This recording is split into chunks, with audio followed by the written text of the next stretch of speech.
Unity is very important in one team, kaya ka nga tinawag na team, di ba? Hindi ka naglalaro ng sarili mo lang.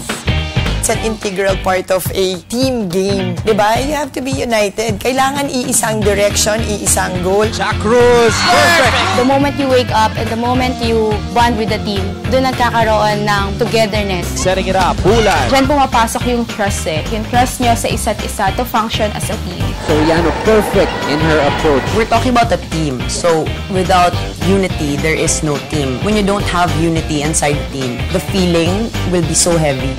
Malaking bagay yan eh. Pag nagkahiwa-hiwala yan, may sariling mundo na yan. Wala na, hindi na mag-work yung isang team. They're doing everything. Diyan din lalabas yung teamwork, yung tulungan ng bawat isa. Mahirap naman kung isa lang ang gagawa. Single drop by Ducky. Synchronize lahat ng gagalawin namin. We don't play individually. We play as a whole.